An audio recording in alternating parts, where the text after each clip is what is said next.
December nights in West Beach, South Australia on beautiful Ghana land. It's Super League action. Winner of this game gets home advantage in the grand final in just 2 weeks' time. These are the two teams that will play in it. It's the Western Rays and the Northern Marlins, the defending champions. Welcome to live Super League baseball action. I'm Eric Ballnar, joined by the general managers of these two teams. First is the general manager of the Rays, Chris Lawson. And the other is the general manager, the defending champion general manager of the Marlins. The inaugural defending champion. The inaugural, well, you can't defend something from 5 years ago, but whatever.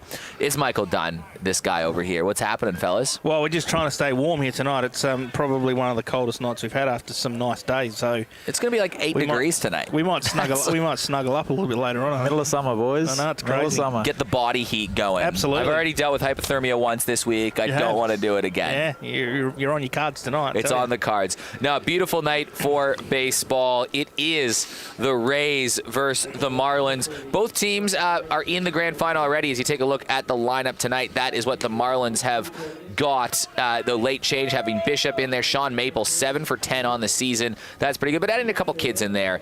Jordan Spratt getting the game. Patrick Inglis isn't a kid, but getting an opportunity that he wouldn't normally have.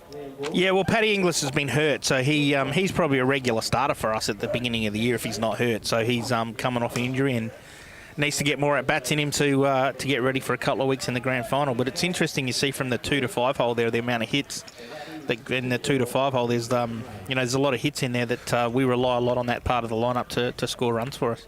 That Kensington middle of the lineup is one to watch. Defensively, Tom Huttonen getting a game out in left field, and Wilson Lee back from Germany playing right field. Those are probably the notable inclusions from the young kids, and Koki Yonezawa at second for the Rays. It's not a bad team looking at it right there. There's a few changes this week, few aces we're keeping in the hole for the grand final that we're not going to roll out for the final game of the season, but it's still a pretty strong team that we're rolling out there tonight. And to roll out Willie Lee for his first Super League game of the season too is fantastic. Helps a little bit, doesn't it? He's a good player. Will Corticus has had a very good season over at West Torrens this season. He is the starting pitcher. He's appeared just in the one game, so very small sample size in terms of numbers. When you allow one earned run in one inning, in a 7-inning game, it turns out to be an ERA of 7. That doesn't really tell the story of the kind of pitcher that Will Corticus is. No, he's a good young guy. He's finding his straps. I think he's 19, 20 years old. He's one of the main guys down there at West Torrens, and he's feeling good. Spoke to him pre-game. He's feeling good, strong. He's got the All-Star game next week. He's excited for that, and he's going to get after it tonight for us. 2.48 ERA in local club ball with West Torrens. He's led 7 earned runs over 25 and 2/3 innings. He's going up against another young rising star of the game. Struggled a little bit with the bat in Super League, but having a great season with Kensington. It's Kosei Suzuki. Yeah, he has struggled a little bit out here. He just hasn't had a lot of luck in some areas as well. So he'll get his hits in a couple of weeks' time when we need to. Flares one towards right field. Jack Partington catches the ball in front of Wilson Lee and then runs all the way in front of him, and that is the first out. Jack Partington has turned into a bit of a character and one of the breakout players of South Australian baseball this year in general. He's a good kid, isn't he?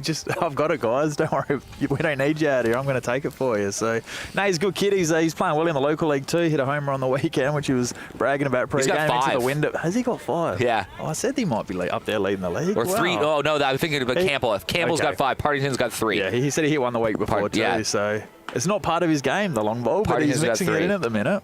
But we'll get to Partington's number when he comes up to bat. Jack Campbell is the one. He's got 5 home runs in the local league. He's got 2 home runs in Super League with 6 RBIs. But yeah, 5 homers, 8 RBI with Golden Grove, and he's hitting .333, playing some good defense, and he's made a few highlight reel plays in Super League this year. Jake Campbell, every year in Super League we talk about breakout stars. Last year, guys like Riley Yateman, Liam Scott. This year feels like Partington, who we just talked about in center field, and now Campbell, who chops this over to third. Liam Bull gets it across the diamond. He made that look pretty easy. He did, didn't he? He just found that in between. Didn't get that in between hops. So he got that long hop, stayed back, wait for it, got that long hop, and Campbell's a fast guy up the line too. So he knew what was going on there. Bully made it look easy. You're right. Look at the JSR Plumbing replay. Right to him. Yeah, he didn't really rush a play at all. That was actually quite close at the bag. Austin Nope. Sean Maple in the lineup, now batting third, sorry.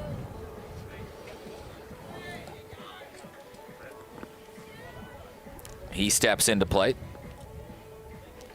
He's had a big season as well and sends one out towards center field. It's going to get held up in the wind towards Jack Partington, and that is out number 3. So a very quick 1-2-3 inning for Will Corticus, and that's probably important if this is your first game of Super League Baseball you've watched. Pitchers only have 30 pitches that they can use. Games are only 7 innings long or 2 hours, and that fence brought in. Teams also have a joker card. More on that later, but a very effective inning for Will Corticus. You got to love that soft contact in quick outs, don't you? Oh, definitely. Like we've seen Jordy Gross do it week in, week out for us as well. Will gets his chance tonight, and he's probably thrown up a 10-pitch inning there to start the game, which is what you want, and gives him a chance to throw another inning or two, and sort of shortens that game for us. Here's a look at the Rays lineup, a bit of a mix and match lineup tonight. That top of the lineup, those first 5, all players that are playing at Henley and Grange Baseball Club. And then Nathan Vanderlinden, he's been a pitcher, but he's started ABL games, but he's playing first base, notably Koki Yanazawa and Tom Hutton, the young kids getting a chance in the lineup.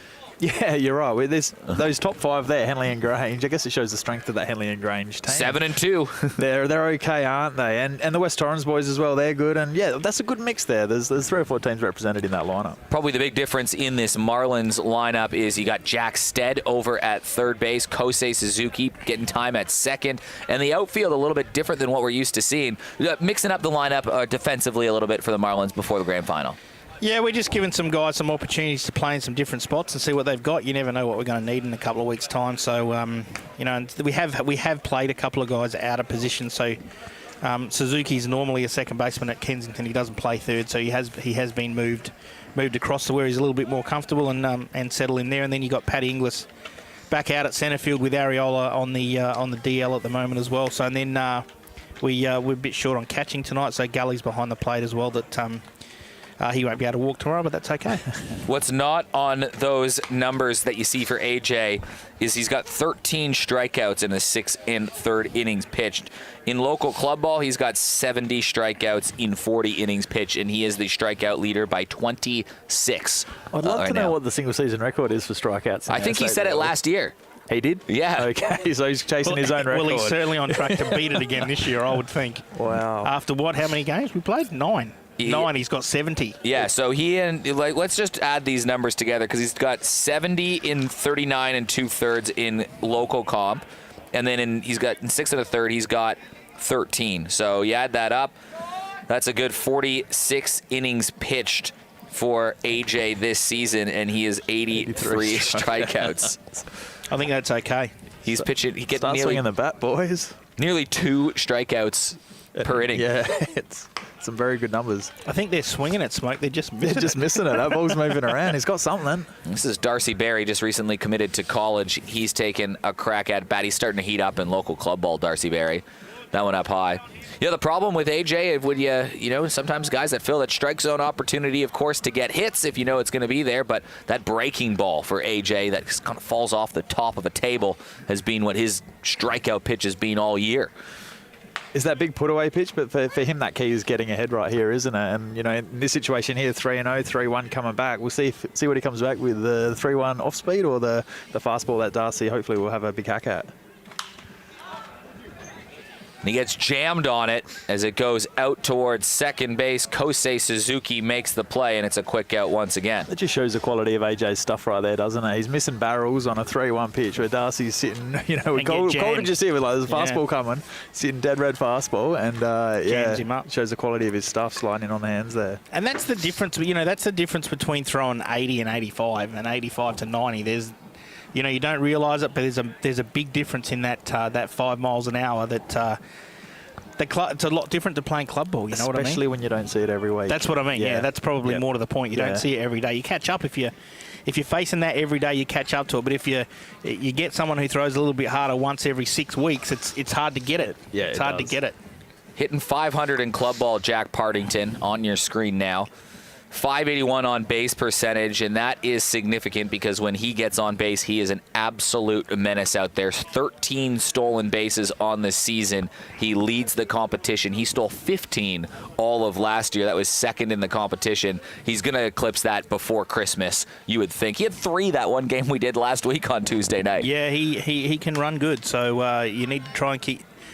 You know, the only base you can't steal is first, so got to keep him off of it. And even then, remember the game last week, he had that little jam shot that he almost legged out that single that would just had no business even being a close play. Yeah, and it's an added advantage to have that extra speed because you do turn outs into hits, and it makes a big difference in a game. Got to get on first. This one jammed over towards first base, but Michael Bishop, who was a late call-up for this game, watches that one sail foul. Pitch counts is something you'll hear reference us a lot in this one. 30 is the maximum. Last Super League game we saw Jordy Gross absolutely smash the record for the longest amount of outs recorded in that 30 pitch limit. He got 10 pitching 3 1/3. He was unbelievable, Jordy, that game. 3 1/3, 30 pitches, 9 to 10 first pitch strikes, I think it was. So he went, He pitched to the minimum batters, didn't he, with 3 1/3 there, 10 hitters. There was a double to start the game, and then after that he was perfect, and it was that little double play. Matt Hutchins was caught off second base off the double, and after that everything changed in Jordy Gross's direction. And he was just getting ahead the whole game, ahead. Oh, it just 0-1, proves. 0-2. You throw strikes, you'll get outs, you know. Won a couple Bendigo Bank Player of the Game. So I reckon Jordy Gross would be on a shortlist nominee for his, or in contention at least, for his second Super League Golden Arm. Yeah, absolutely. How could he not be? How could he not be? He'd be in the conversation. Certainly would be. He'd be in the top 3 right now. So it's, you know, and you come out and you play in the grand final and do well as well, it's he might write his own check. Verestigi in a full count battle with Jack Partington. Good battling at bat versus the top dog of this staff, and this is taken for a ride out to right field, and Jack attack. He's done it again. What a season he is having, and this one goes oppo. Smashed. Into the wind. And it's 1-0. That was going off the bat. Bit of oppo pop. That was nice. This boy can play. He goes all right. Loves it too, doesn't he? How far did this go? Good look at the JSR Plumbing replay. Out in right field, Jordan Spratt was not even going to try. That get over? I can't. Nah, just there. Well, it bounced off something. Yeah, bounced off the fence. Top of the scoreboard, probably. Bounced off the top of the light pole, sitting out in. Yeah, but a very good hit into the wind in West Beach on a cold night, going opposite field versus one of the best pitchers in South Australia. Not just that, it was probably the 8th pitch of the at-bat too. It was down that's the 1-2, other thing. fouled He made him couple throw off. a lot of pitches. So, you know, either AJ's probably only going to get through 1 innings tonight with that knee. Throw 8 pitches and don't get an out. So it's a little bit of a flip. Yeah, a little flippage, not a lot, just a little. Not a showboaty one, just Probably one didn't of know like, yep. Probably didn't know it was going to go out. That's Basnoy, another one of this Henley and Grange part of the lineup. He was with the Marlins last year when he was at when he was at Kensington rather, and he swapped to Henley and Grange. Good swing, that play. Don't draw pitches. You don't draw pitches. It's got 4 lines and a green pen on it right now.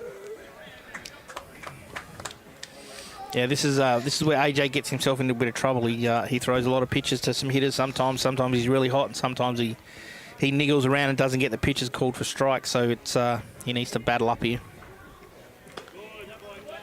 And it's a walk, so that'll add to his pitch count total almost instantaneously. And a good at bat from Bass there, 0-2, to lay off those next 4 around the zone pitches and draw the base. Very experienced batsman. AJ, or Basnoyes rather. Liam Bull batting in the middle. Bull 6 for 15 in Super League, and he's hitting 3. He got off to a slow start in club ball, and he's already got his average back to 308. He's a good player. That was always going to come around, I guess, for Bully. Batting in the 3-hole of that lineup down there at Henley's with Landon, Wilson Lee, Noy behind you. Well, first that game on Sturt that we called last week, he had that decisive hit late in the game, too.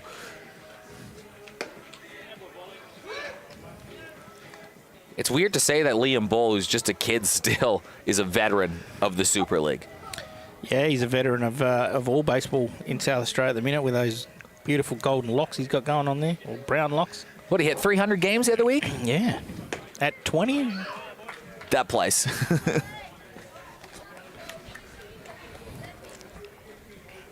Homegrown kid at Henley and Grange Baseball Club.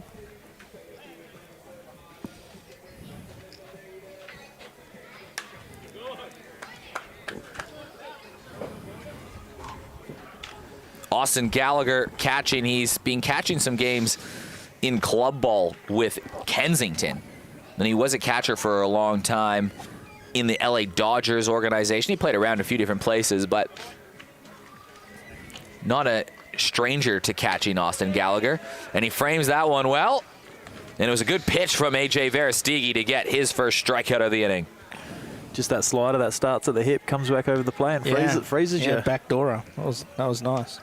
Well, good to see a former Caps medalist back in the country. Wilson Lee normally spends his year playing 6 months of the year in South Australia, another 6 months of the year playing in Germany, where he's got good little life for himself over there. Obviously, COVID kept him away from Australia, just like it kept a lot of people apart from each other over the last couple years. But he's just returned to South Australia only a couple weeks ago, transferred over to Henley and Grange, where he's played a couple games there now.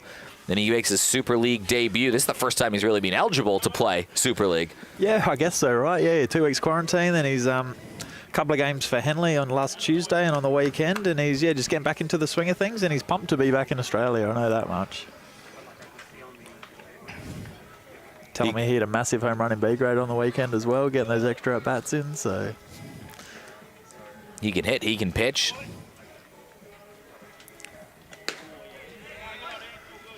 But he chops through that one.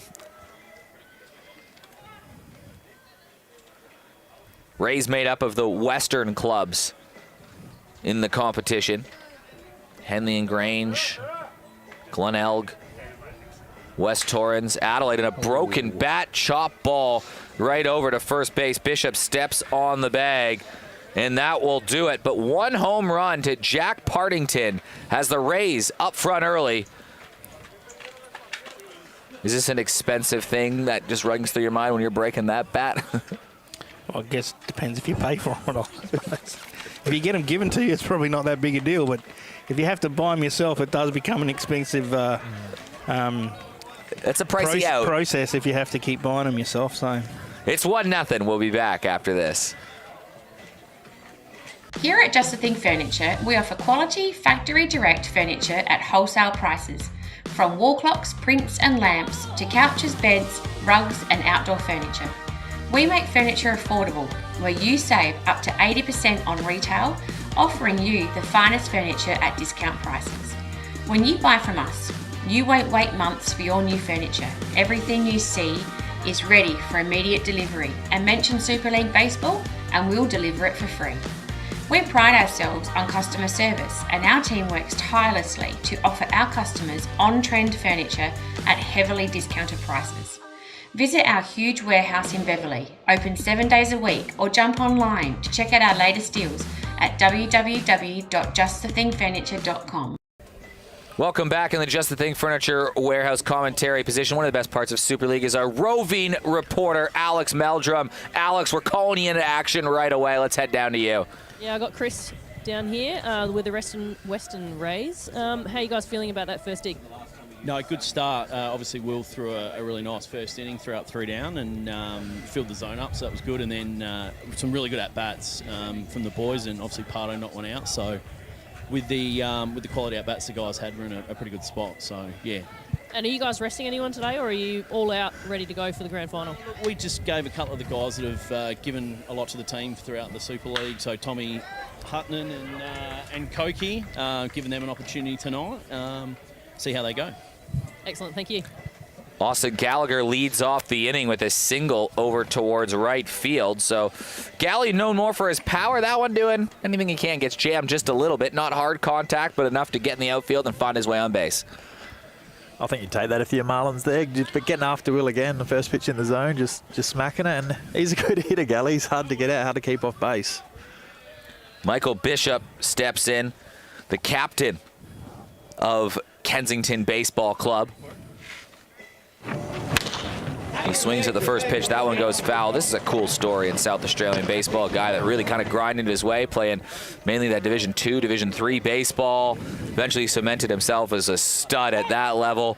Gets the chance to play Division I, seizes the opportunity, hits around that 350, 400 mark, pounds the ball out of the park at Kensington. Named captain of the team for being that guy. As Corticus, good breaking ball. But a good story, Michael Bishop. Yeah, it's just persistence, isn't it? You hang around long enough and you bide your time and you go through the processes that a lot of the younger kids today don't understand. They want instant success. They want instant gratification. They want to be playing at the highest level straight away without going through the processes of playing in some of the younger grades. And Bish is an example of that if you do bide your time and you do the work, good things happen. Another breaking ball, though, from Will Corticus. Got some back-to-back pitches. It's his first strikeout of the game. Jack Stead, the batter. He's been kind of that utility role this year for the Marlins. Yeah, he's done a bit of everything for us at the moment, so he fills some good gaps for us when we need him to.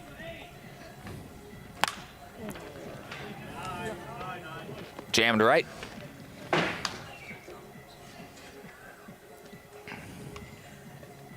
And Will, again, throwing a lot of strikes here, so that's exactly what you need to do in these sort of situations. And you might get another innings out of him if he keeps throwing strikes. Ray's pitching has been pretty good all season long. They've allowed the least runs per game in the competition, by about 5 less runs than the Marlins.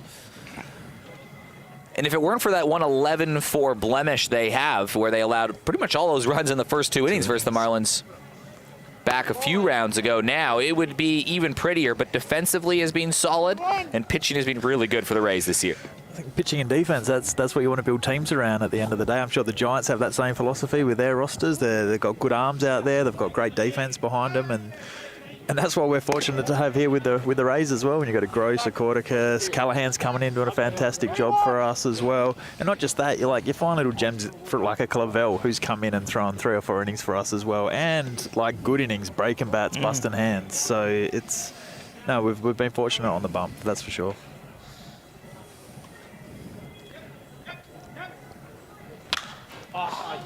Gallagher still on first. Jack Stead chopped over towards second. Koki Yanazawa makes his second catch.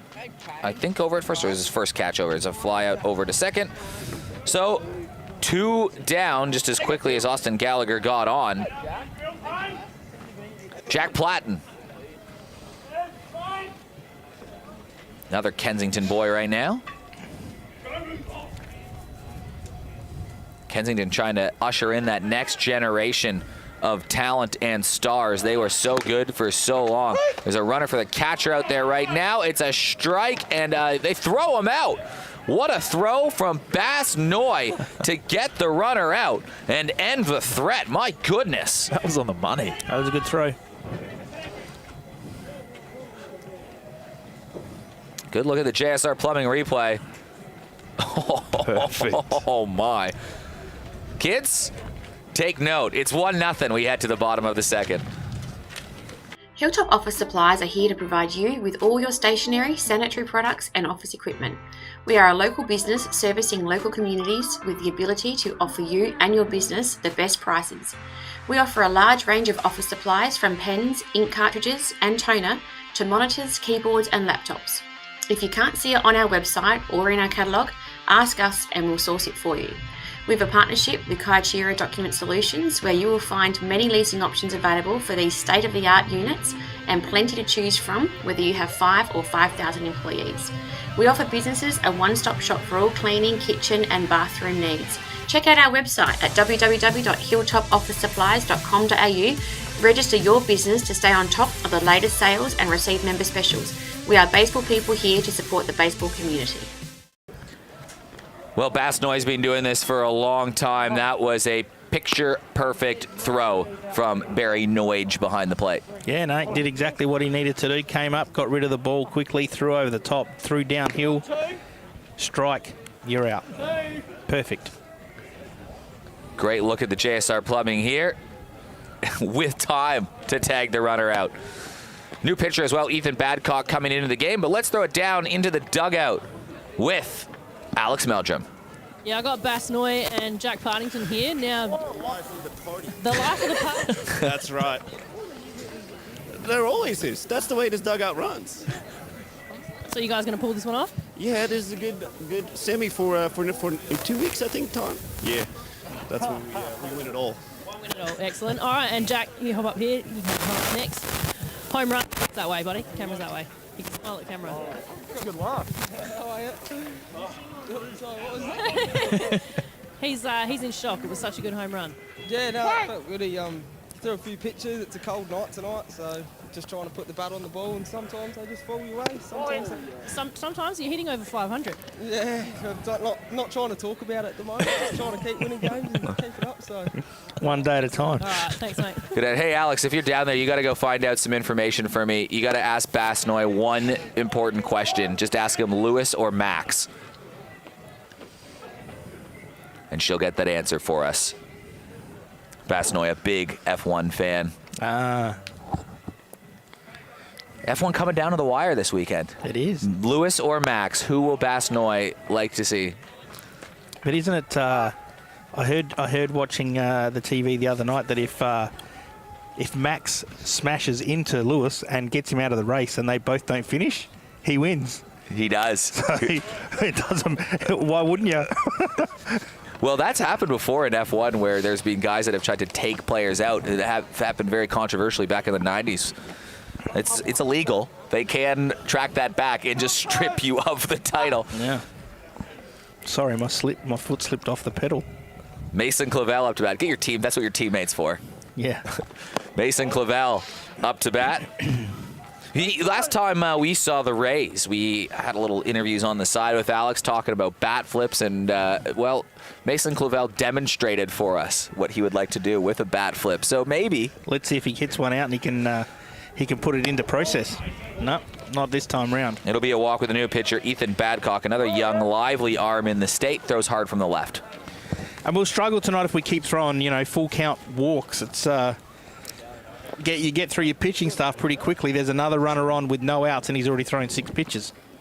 So that starts to get into your bullpen pretty quickly if you can't get some cheap outs every now and again. Ground ball double play in one pitcher would be nice. Nathan Vanderlinden up to bat. One of the more versatile players in South Australian baseball. You could play him anywhere, I reckon. VDL. He's playing at first tonight. He's Jose Kendo. He loves it. He's come in for defensive substitutions with the Giants in the outfield. He's played second. He's played short. I haven't seen him play first pitched. Yet. He's pitched a lot, yeah, but I haven't seen him. I haven't seen him play first. He's not overly, blessed with a lot of height, so that's probably why he hasn't played a lot of first. Testing him out there tonight. Testing him out there tonight for you.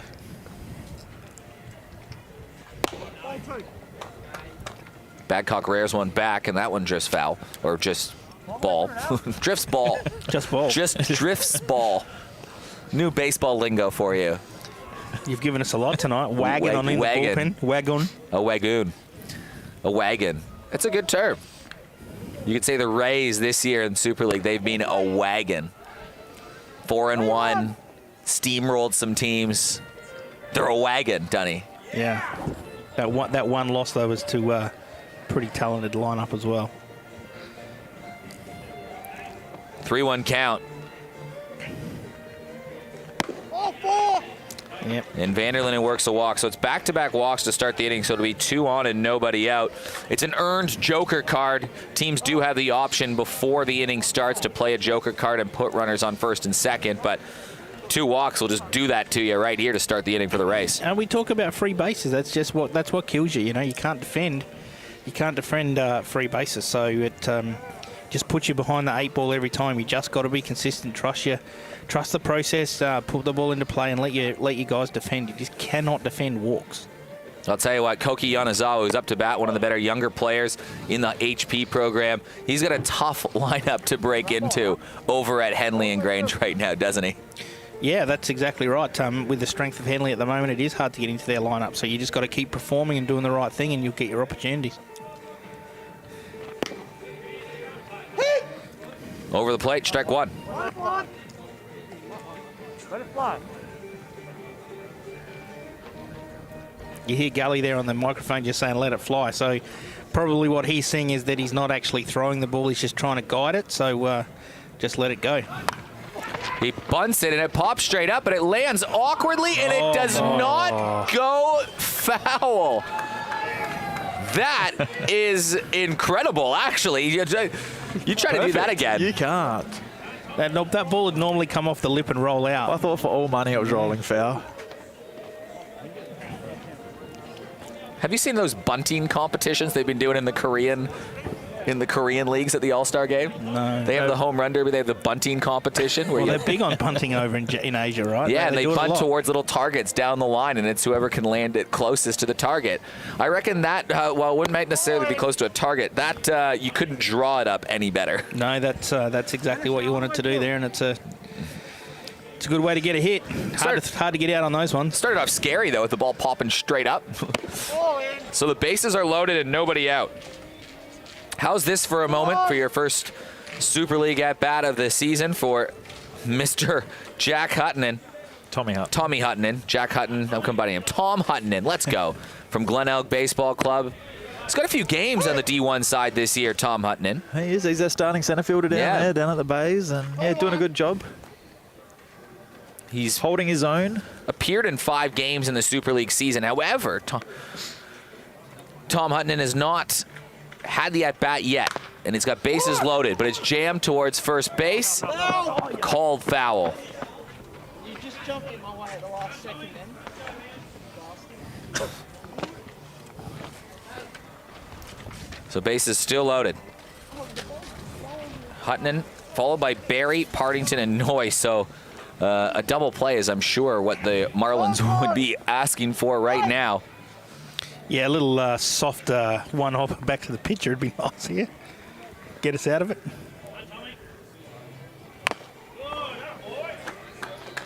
Huttonen stays alive.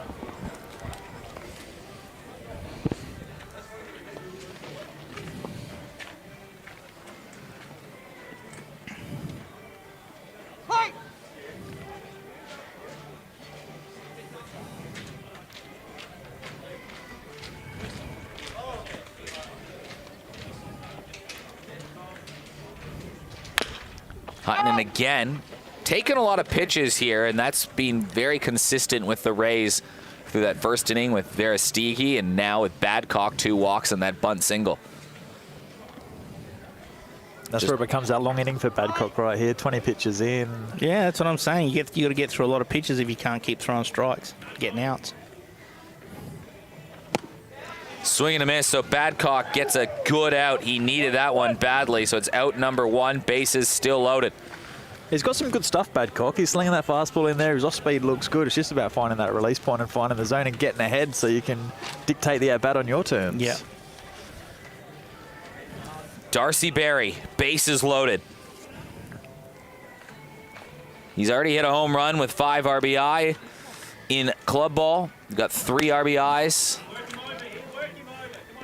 with a double and 2 singles with his hits this year.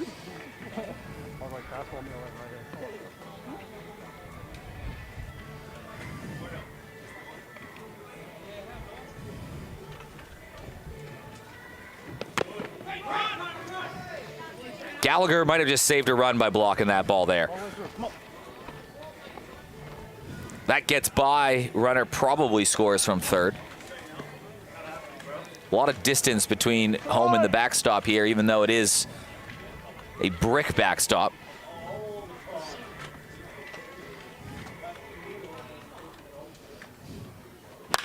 Barry down the line, foul.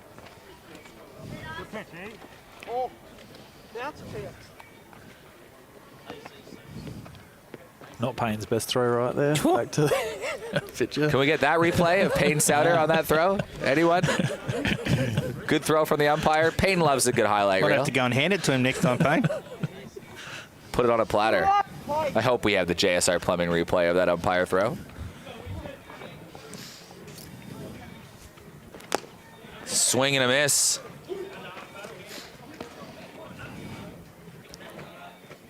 Can hear on the microphone Chris Sims say, come on, Darce, just battle here. That's what he's got to do. 1-2 count. Rays can't let this opportunity go by the wayside. Bases loaded, nobody out. Already one strikeout from Badcock.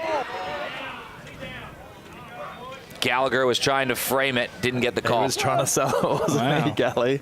That must have been close.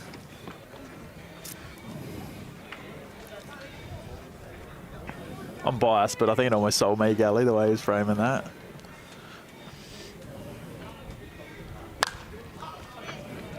Chop foul.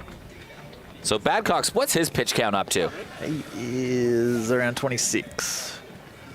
Darcy Berry, committed to Northern Iowa Community College, heading off there next year to start his college baseball experience. In the meantime, just trying to rake in the local competition, Super League included. Inside. So a long, patient at bat from Barry. It's going to count as an RBI. It's the third walk from Badcock this inning, and that will be the end from him as head coach Tamara Harkin comes out. But a bases loaded walk has put the second run on the board.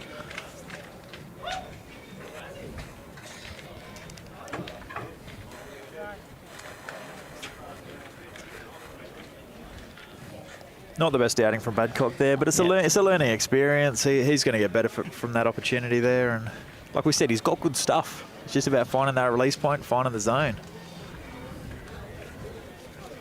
Well, it's Sebastian Heinz-Unger coming into the game.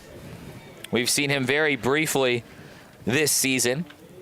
Came in and looked really good in one appearance at the start of it and then let it go just a little bit, but allowed the couple earned runs in the 2/3 of an inning that he pitched. So a young East Torrens arm that has been playing very well in club ball, looking to translate that to the next level. Another whippy, tall, skinny kid. I reckon I was born that weight. Look, have a look at him. He is. He can hide behind a blade of grass, I reckon. Well, he's going to come in with bases loaded and one out versus a guy that hit a home run. Yeah. So there's not many places he's going to need. There's not many blades of grass to hide behind right now. You got to just throw strikes and just rely on your infield and your outfielders to make some plays. So I'm okay if they score runs the traditional way. I'm not okay if they score runs by just free bases. You can't, as I said, you can't defend it. Heinz-Unger this year has been good with East Torrens on a team that has had a few good pitchers this year. They just got Riley Yateman back, who might be able to pitch a couple innings in outing, is what he was saying, 20 pitches on the In the Bullpen show earlier today. But the Rays a good chance to bust this one open. Bases loaded, middle of the lineup coming. Partington, Noy, and Bull. Partington can fly around the base paths. He's already hit an opposite field home run. It was a solo shot back in the second at-bat of the Rays attack.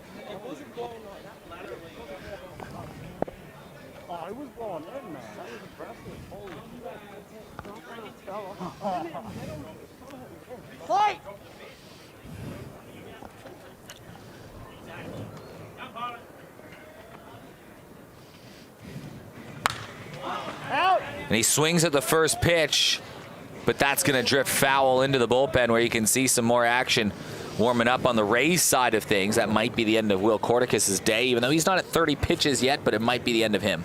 Yeah, it's just those long innings as well. You don't want to get him up and down too much. I don't know what the decision is here for what Simsy's doing, but if he made a change, I could understand why. Soft hit ball over towards third. Play to first. They just get the one out, so they do score a run. It's the second RBI of the day for Partington. Vanderlinden scores from third, and the runners advance to second and third.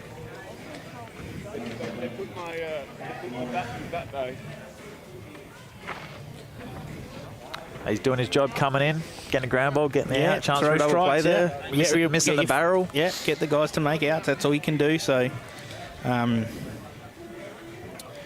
just keep throwing strikes and trying to get out. Noy with a walk the last inning, and he threw the runner out trying to steal second earlier. So he's had a good start to the game, Barry Noyge. Very experienced player. So runners on second and third. This is his first season over at Henley and Grange.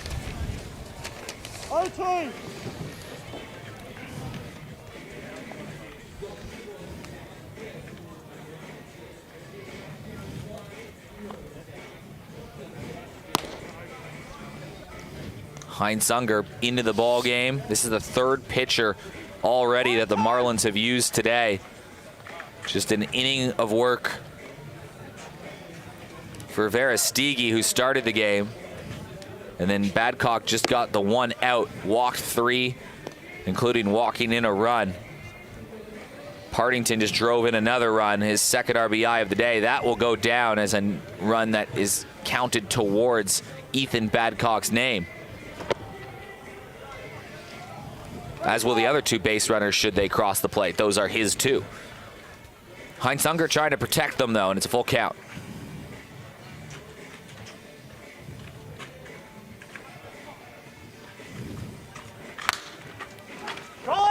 Flared over towards right field. Lockie Spratt having a look at it, runs in and makes the play.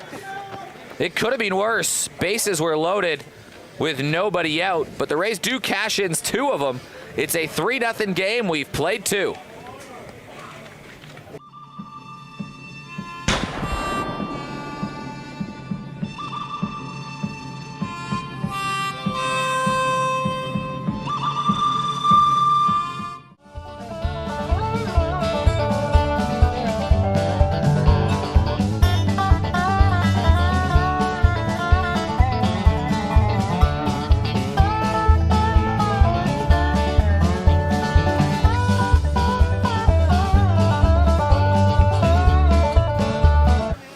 Will Corticus still on the mound as we welcome you back to the Just the Thing Furniture Warehouse commentary booth in these nice, beautiful Just the Thing furniture chairs. Don't forget, a good Christmas gift is a chair from Just the Thing Furniture Warehouse. Well, they keep you warm in this weather too, yeah, right? I mean, they have more than chairs there. They do. Name an item of furniture. Bed. They have that there. Can confirm. Outdoor furniture. That's a group of things. I said name a specific furniture, but that's okay. You said bed, so you passed the test. Bedside tables. Bedside table, they have that too. Dinner tables. If you want to just sit around your family home and name off furniture, I guarantee you that Just the Thing Furniture Warehouse can hook you up. And they can also hook you up with free Metro delivery if you mention Super League Baseball or Baseball in Adelaide or Eric Ballnar or Michael Dunn. Maybe even Chris Lawson. If you mention Michael Dunn, you'll get charged double. So don't mention Michael Dunn. Mention Eric Ballnar or Chris Lawson. Say that we sent you. That's it. They'll know what that means. And they've had some people down there. They've had East Torrens down there. They've had West Torrens down there. They've had a few other people go down there. Jackson Brebner Russ has been down there and filled up his house in the last month, and he had nothing but praise for what Chase offered him down there. So certainly get down there and spend some money. Jordan Spratt. Oh no, Jack Platten, sorry, still up to bat. Platten was standing in there. He took a strike before a runner was thrown out to end the last inning on the attempted steal. So he gets another look at Will Corticus, who only had used 19 pitches Bunt laid down. It's an awkward spot. Corticus picks up. It's a tough throw across. It slips away, and scampering his way over towards second is Platten. Lay down the bunt, get to second base. That will play. Yeah, if you can run, get it down. That's a good play. It was a perfect bunt. Yeah, it was. It was perfect. Exactly where it needed to be. Will probably in the end probably just should have held onto it. There was no play. Yeah, he wasn't going to get there. No. Yeah, it was just a hit, and then the error, a throwing error probably. Although Nathan Vanderlinden is incredibly tall, so it's very surprising that he couldn't reach out and grab that one. Yeah, how's that for an easy play for your first game at first base at this level? Yeah, you don't need that. Pat Inglis back in the lineup, coming off injury. Port Adelaide Baseball Club. In he goes. Corticus was calling for it all along and got it. There's only been a few pitchers who have been able to get through two innings or more this year, more than 2 innings. Corticus bang on 2 at the moment. Gets another strike. Jordy Gross, the longest at 3 1/3. Jordy Gross, the second longest at 2 2/3. AJ Verestigi had another appearance where he went 2 1/3. Other than that, it's not been a lot more than 2 innings using the 30 pitch count.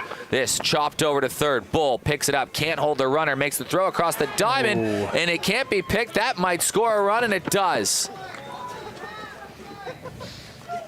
So the ball just gets away, and Jackson Platten has scored, and it's 3-1. She's in 2 minds there, Bully, I think. Went to tag the runner. Well, he was playing really deep and then realised he couldn't get the out, so then had to make a forced play. And, there's situations where we just say you're in front 3-0, just get an out. Just get the out at first. It doesn't matter with the runner at third. It means absolutely nothing. Just pick the ball up and get an out. In the end now, you got runners at second, and it's 3-1 instead of a runner at third, and it's still 3-0 with 1 out, It makes a big difference in a game. Yeah, and some extra pitches that Will's having to throw on the mound. Absolutely.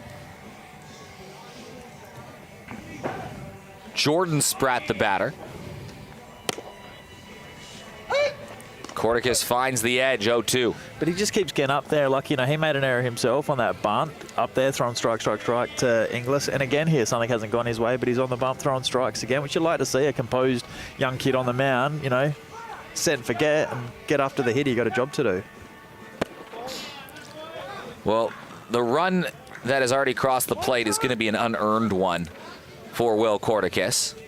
Same with the runner that's on base right now. Yeah, 2 errors, run scored, none out. Just gives him an opportunity to get back into the game. Well, it's unearned for now. I guess if there's a home run hit, then it could change the equation. It was a hit. It was a bunt. But another soft contact up the middle, scooped up by Barry. Nonchalant over to first. They get the first out. That's a good bat there in Spratt. Battles in the end, and really in the end when you've got 2 strikes on you like that, your sole goal is to just move the runner over with 1 out and have a runner at third, and now you get back to the top of the lineup and try and score another run. Probably should be 2 outs and going for an opportunity to get through 3. Instead, Will Corticus just trying to get through 2 2/3. He's got Kosei Suzuki for the second time, and he's on how many pitches? 29. This will be his last. This is his last batter.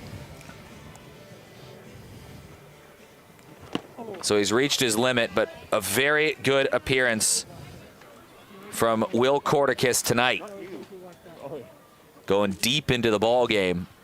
To put into perspective, the Rays have only used 1 pitcher, and we're in the 3rd inning. The Marlins have used 3. Suzuki goes after it, flares it towards right field. It's got some distance. Foul. And it's gone foul. A lot of build up there. It's hard to see in that corner. Yeah, it is hard to see in that corner. It's especially from our angle when we're down here. Yeah. Producer Brandon is in the way. Everything's in the way. Bullpen juts out there.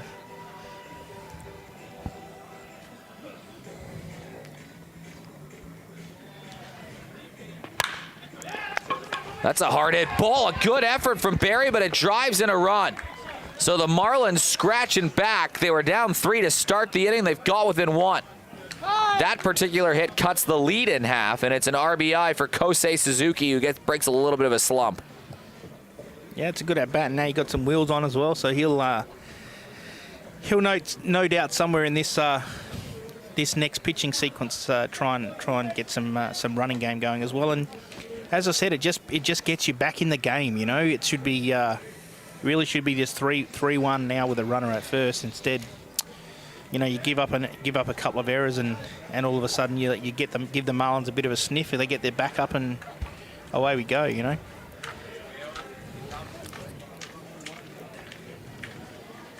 It's hard those moments, but yeah, you can't take anything away from Will. Will did a fantastic job. No, he did a great job, yeah. On the mound today, those, you know, he can't, there's controllables that you can control in games. There's some things he can't control. Yep. He could control those things. Great bunt down, unfortunately. Yeah, one play got away from us, but he did a fantastic job to go two and a third there and, you know, get us halfway through this third inning here. Into the third inning is a fantastic effort, I think. He looks a lot different, Will Corticus, doesn't he, than what he did last year. He was coming off that injury, the surgery on his arm. He's had that full year now of recovery. He's looking a lot more comfortable. You're right, there. coming back from an arm injury, that's one thing, and I guess he's got that composure and that feel on the mound now, but he's that year older as well. You know, like he's only a young man, so he's that year older, strong. He's got that confidence that he knows these hitters in the league. He knows, you know, what he can throw, and that his stuff plays and plays well at this level. Nick Callahan, the new pitcher. We're at Adelaide Baseball Club. The guy getting a lot better, working hard at it right now, going into School of Spence. Is that what we're calling it, the School of Spence, working with him? SOS, is it? SOS. Hey? Pitcher SOS. You need help? Everyone's putting out the SOS. I like that. He's what he should call his little school, SOS. I'm sure he's watching tonight and listening, so we say hello to him. Spency does a great job with Built Baseball and all the programs that Josh Spencer's running. Josh, he's running a baseball camp for the Adelaide Giants coming up next week. 16th of December, isn't it? 16th of December. All the Giants players will be there to help out at the camp. That'll be pretty cool. If you got a kid that wants to join that camp, well, too bad. It's sold out completely. Sold out? Yeah, 100 kids. 100 kids? Yeah. Wow. I might miss So it's that not one. too bad. It'll be pretty fun for the kids that are there. It's going to be a great day. I might go to my real job that day. You might go to your real job that day. Now, come on down, Dunny. Tank will be there. All the Giants players will be down there. That's probably a reason to stay away. It'll be pretty fun. We're doing it down at Adelaide Baseball Club. Got a good facility down there, and it'll be a fun day. We're going to do another one in January, though. So if you missed out on that, feel free to come join. But Josh Spence running that with Molly Brown with the Giants, and that will be a fun day. So looking forward to that. Hard hit ball from Campbell, picked up by Bull, gets it at second, throw to first. It's a double play. An inning-ending double play, too. Completely eliminates the threat, and that was a hard hit ball and a bit of redemption for Liam Bull over at third. A great play from Bull. He's staying down, hanging behind it. Bit of an awkward hop on him there, too, coming up on the wrist. We'll take that. Thank you. Yep, get out of it. We'll head to the bottom of the third. Rays lead 3-2.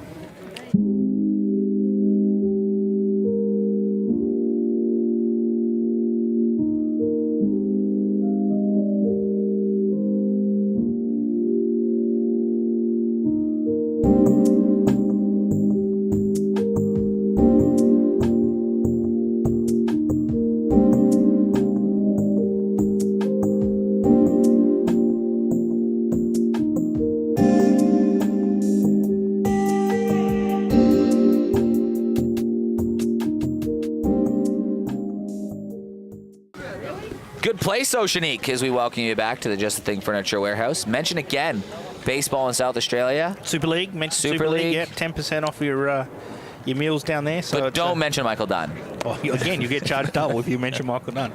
So, no, it's a beautiful place down there. New chef on board, too, so the menu's changed a little bit, and they're open Wednesday to Sunday for lunch and dinner, and you need to book. It's packed out most days. Yeah, great place for kids. Yeah, it is fantastic. Run around on the lawn. Beautiful views out over the ocean. So if you haven't been there, certainly get down there and mention Super League, and you'll get 10% off your meals. So let's head down right now to Alex Meldrum with Tam. Well, back in that innings, how are you feeling about it? Yeah, good. It's the wind's definitely settled down, and we're going into a pretty strong part of our lineup. So I think the next innings we'll start piling on some runs hopefully and see how it goes. And you're confident in your pitching lineup tonight? Yeah, absolutely. We've got some good guys going around. Heinz Unga, aka, as I've named him, Hunger Games. Excellent. Thanks very much. That was a good German accent from Hunger Games. From Tam. I like it. He needs a few hamburgers. Liam Bull leading things off. He made that nice double play that took 2 runners off the base paths with the Marlins threatening to try to perhaps take the lead. They went down 3-0 early. 2 runs scrapped back in the top part of this inning. Both teams with a joker card still in hand.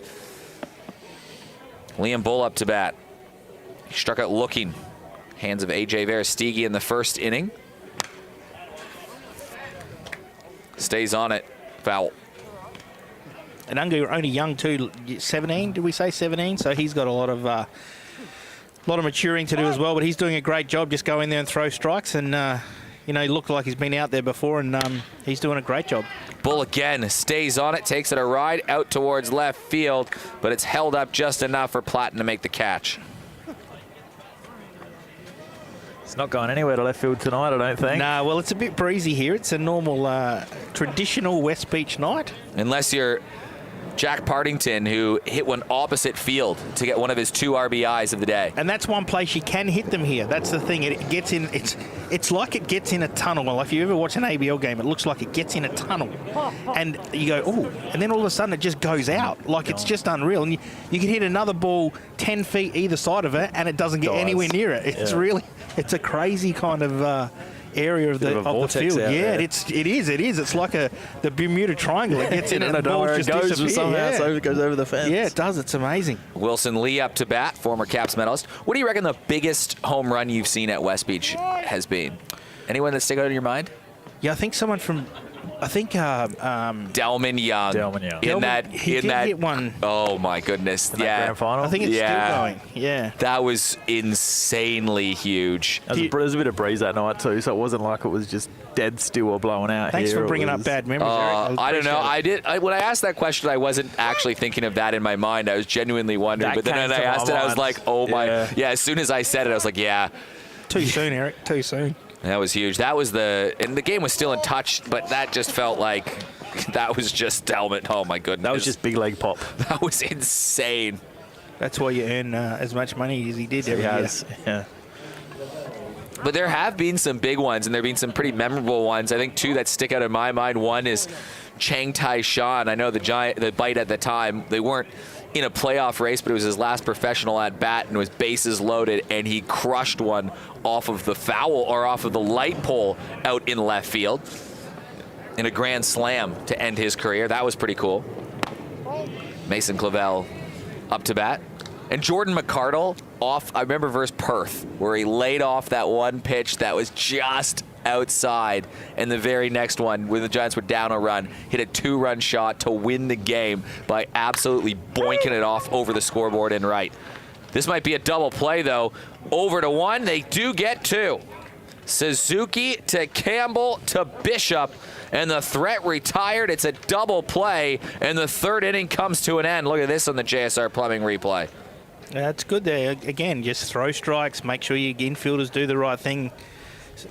Suzuki looks a completely different player playing second base to playing third base. So he picks it up, gets the out at second, and then an easy play across to first to get the double play. Home field advantage is on the line. We'll head to the 4th, 3-2 Rays. Hilltop Office Supplies are here to provide you with all your stationery, sanitary products and office equipment. We are a local business servicing local communities with the ability to offer you and your business the best prices. We offer a large range of office supplies from pens, ink cartridges and toner to monitors, keyboards and laptops. If you can't see it on our website or in our catalogue, ask us and we'll source it for you. We have a partnership with Kaishira Document Solutions where you will find many leasing options available for these state-of-the-art units and plenty to choose from whether you have 5 or 5,000 employees. We offer businesses a one-stop shop for all cleaning, kitchen and bathroom needs. Check out our website at www.hilltopofficesupplies.com.au Register your business to stay on top of the latest sales and receive member specials. We are baseball people here to support the baseball community. Well, look at this. We have a Joker card being played on the field, and wow, Sean Maple, you know what? He should quit his pursuit of the baseball dream. Why bother go to college? He's off in December. He's leading things off in the inning, but he could just be a model. Oh, absolutely. I mean, that was just fantastic, wasn't it? He wasn't shy of the camera. No, he's certainly he's not used to being on TV at all. Well, it is the Joker card, which means runners do start on first and second. Nick Callahan is the pitcher for the Rays, and he's got Kosei Suzuki and Jake Campbell promptly put on first and second. Helps with a little bit of wheels out there too, doesn't it? And if you were to ask, hey, who would you like up to bat in South Australian baseball? Maybe Sean Maple, who's got 3 home runs, 9 RBIs. That's in Super League, by the way, in his 4 games he's played. In club ball, he's got 6 home runs, 14 RBIs. So 9 home runs, 23 RBIs in 12 games. He's hitting 700 in Super League entering the game. Yeah, if you ask me a guy you don't want coming up with the Joker cards, probably the guy I would say right here.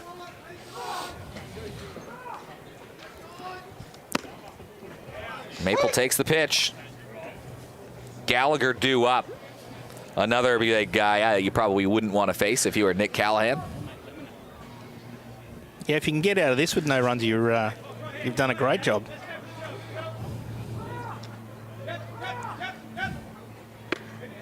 Maple watches it down low. And Campbell and Suzuki are no slouches on the base paths either. They've got a little bit of fire in their legs, so any balls hit to the outfield, I don't think there'll be any stopping here. So, yeah, big innings here for Callahan to see whether he can get through it.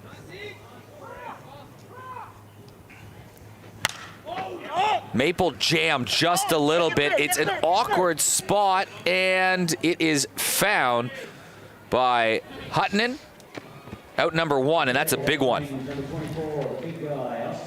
That's a massive out, but it doesn't get any easier. No. It's one after the other right here. Yeah, Galley's hit a couple home runs in the competition this season. He's hit 3 home runs with 8 RBI in Super League this year, and he's got 4 and 7 in club ball. So those are pretty dangerous numbers too. And Galley hit that long home run the last time we saw him play in this comp.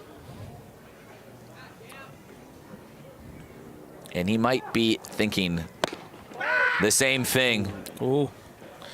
They were going to pick behind there, and Bass just dropped the ball. So Bassnoy's already thrown a runner out. Gallagher has a single. Playing to pull 2 here, so there's no one at... Good pitch. Nice backdoor curveball to even the count up. Yeah, you can see the shortstop's playing virtually straight away second base, and the second baseman's playing shallow right field. Obviously, they've kept the third baseman over at third. I don't know if we have that big wide shot of what the field looks like, but yeah, there is no shortstop right now. But there's an extra fielder over and right. There is. Yeah, I'm sure Galley's there it is on your screen. Galley's not thinking about hitting the ball the other way here. He's going to look to pull and try and hit it over the right field fence. But you can see there that guy at short right field fills the gap in there for a pull hitter, and that's where they'll be trying to work to get Galley to hit the ball into getting out.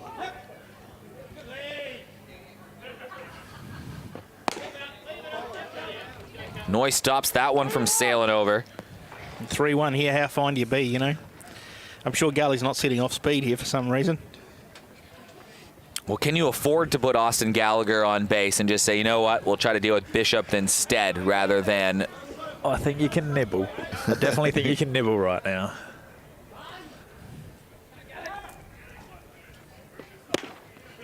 And he gets the pitch. Gallagher was starting to walk down the line. Little up. Oh, well, it just gives him another chance to get another pitch. Gives him another chance to drive in a couple runs. Marlins started off behind the 8 ball in this one. They went down 3-0. They've played the Joker card this inning. Maple already flew out. No runs scored this inning yet. That for sure is a ball, and it's bases loaded. I don't mind that pitch. 3-2, curveball down and in. Maybe tempt him. Back foot, aiming for the back foot there. Wasn't a bad pitch at all. It doesn't get any easier with Bishop coming up. No, Bishop's having a good year too. I don't know if there's a lesser of any evils here, but it's... I like you say that, and then Bishop comes in, he's a grand slam, and you go, well, maybe that wasn't such a good day. I think you got stuck between he a rock had a and a good hard plan. place. You are. Yeah. And the plan of attack was fine there to Gully. Yep. Just don't make a mistake now. Yeah, I mean, the thing is, you can go into games and think, let's not let a specific guy beat you as well. So don't let him, but let the other guys beat you. Which is important. You know, you let the other guys, you say, okay, Gallagher's not going to beat us. You know, we're not going to get beaten by Galley 6-1 and he's going to have five RBIs. I don't care if Bishop has 5 RBIs and we lose 6-1, but I'm not going to let Galley beat us because we can work around him. Trying to catch the runner over at first. Vanderlinden got the ball in time. Jack Suchier is the pinch runner. He's already been thrown out once today. Noy is quick off the mark. And I think a good throw there got him again too. It was a bit of a short hop, and if he didn't short hop him and he threw the ball on the money, he was out as well. 2-0 count to Bishop.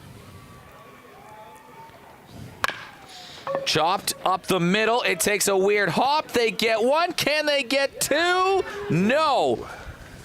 A good attempt at the double play, but the tying run crosses the plate.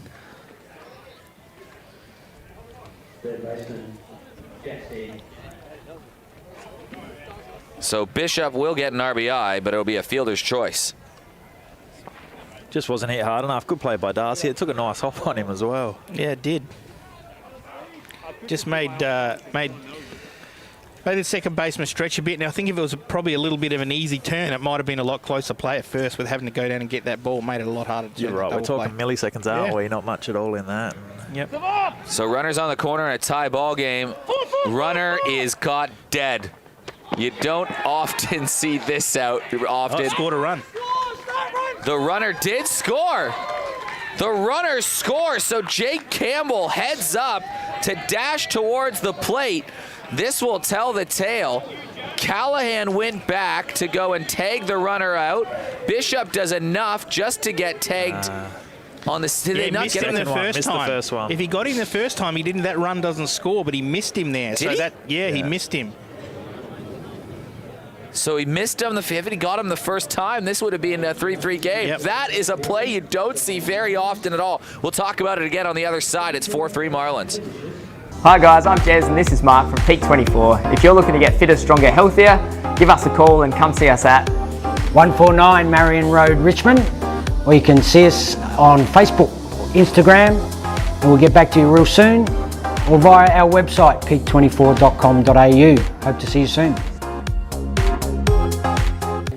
Back in the Just the Thing Furniture Warehouse replay booth or broadcast booth, whatever you want to call it, that was a weird play. If you just missed it, if you're just tuning in, Callahan, the pitcher, he holds the ball, he runs back. You're going to see it on your screen in the JSR Plumbing replay. He goes and tags the runner out. Now, at this point, what you don't see on the screen is Jake Campbell running and trying to touch home.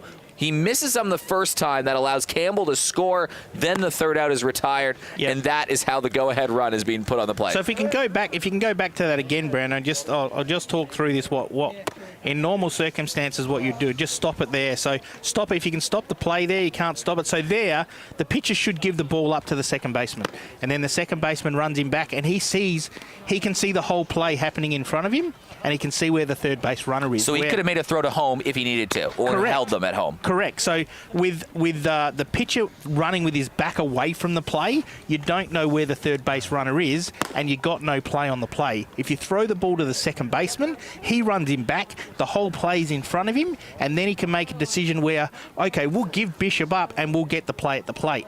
But when you're running away from the play, you've got no idea what's going on behind you, run scores. And it's a matter of giving that up quickly as well. Straight away. Give it up straight away. The second baseman, shortstop, whoever's there, get out of it. You're right, has that full play ahead of him. They can see what's going on. The minute you're there and they yell 4-4-4, you're too committed. You got to tag that guy. You can't turn around, swing around, throw it home. No, that's right, so. because in the end, Bishop means absolutely nothing. So you give that up to get the out, or at least not, or hold them the worst case scenario, you get the third baseman in the run-down play and you try and get an out. The run doesn't score. So, but you can't do that with the pitcher running away from the play. So the Marlins have clawed back. Heinz Unger's still in the game, by the way. He's now got an inning of 2/3 to his name, and he hasn't allowed a run. He came in with runners on with bases loaded, and he allowed just the one run, but there was an out made in that time. It wasn't his run that he was responsible for. He's been very good. He's been fantastic. Yeah, young kid filling up the zone, good composure out there on the hill, pitching to some good hitters as well in tough situations, getting them out and just getting back on the hill and getting after them. Yep. As you said, what is he, 16, 17? That body's going to fill out. He's going to get bigger, taller, stronger. He's got good whip and good composure. Yeah, so totally. Big things for this kid. What's his pitch count at? He is around 21. So he's looking for out number 6 of his appearance. He's had a double play to help him out. And then now he's got a strikeout. And you're facing Van der Linden there, and you just throw three fastballs by him. You know, that's good. He's got something. Right? He's got some zitty up, and this is what. Again, this is why we create this league, is to find these kids, right? They're kids that we can then find, okay, he can develop, he can go to college, which is probably would be a great place for him to go. Keep developing him. As you said, he's going to get bigger and stronger. The potential's huge for these sort of kids. Koki Yanazawa up to bat. He reached on that bunt that was just, well, I don't know if it was perfect because it did sail a little in the air, but it landed as fine as you possibly could. Little stick-em 9-iron, Yeah, perfect. Looks like 110 out, just a little zippy zip. There you go. 2 feet from the pin, tap it in for a bird. And that helped, and that set it up to blow the bases. And now Yanazawa hits one hard over to right field, and Koki Yanazawa rattles one off the wall. He's going to try to stretch it. No, he's not. He's going to hold off over at first. So Yanazawa has a single. Long single. What happening in that single? In the air, off the top of the fence, a weird bounce. He was going, then he wasn't going. We've seen many a guy hit the ball off that right field fence and get thrown out at second. So he's probably seen a few games on TV and some that he's played in and go, I'm not going to be that. I'm not going to be that same guy. So I'll stay here and then try and maybe steal a bag. Stuck out the right leg, got the break going. Brings up Tommy Hutton in. Making his first start, fouls this one away. And this might be Hunger Games' last pitcher. He's getting pretty close, 25. Yeah, he's 28 now. 28. So it will be his last batter. This will be pitch number 30.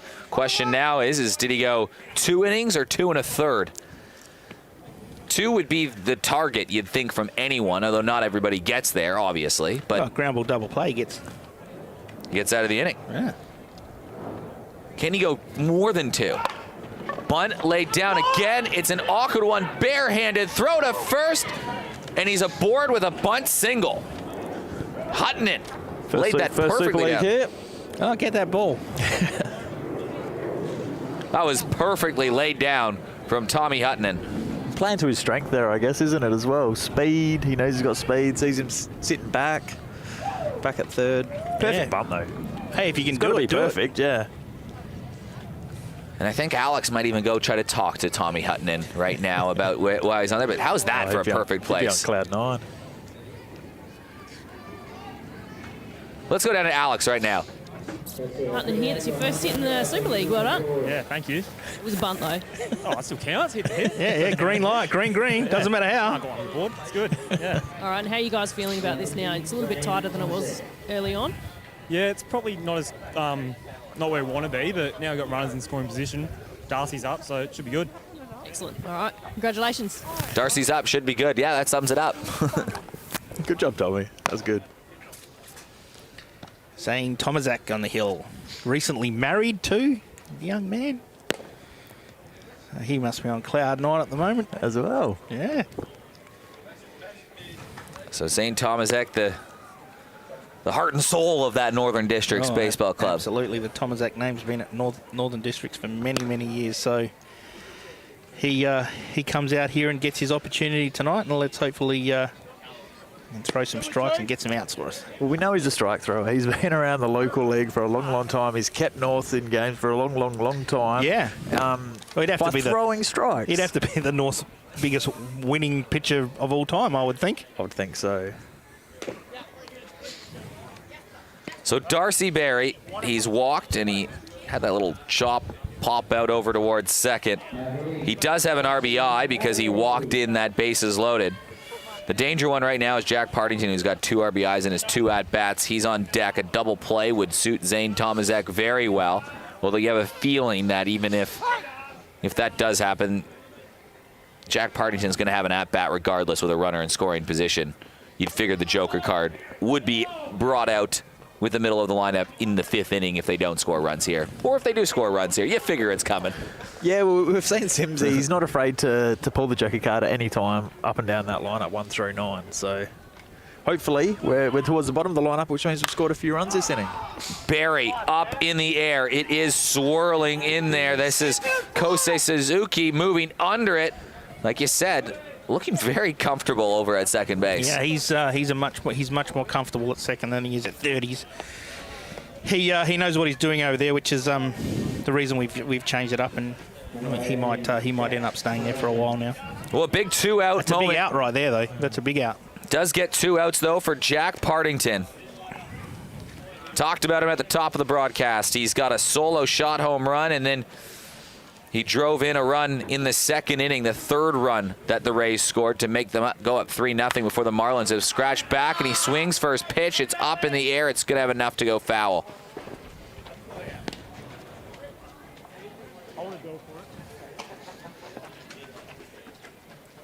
Very cool cat, Jack Partington. He is. He's always smiling, always happy as well. It's Talk contagious. about some swag, isn't it? Eh?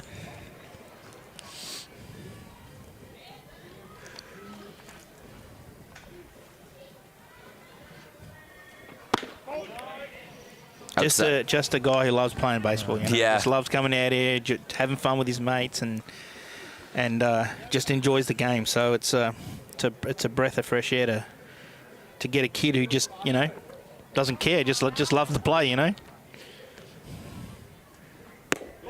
And having some success as well. Totally, yeah. Well, and that's what makes it a much better for him as well. You get that swagger. You're doing well. You got a little bit of your confidence is up, and everything's easy for you.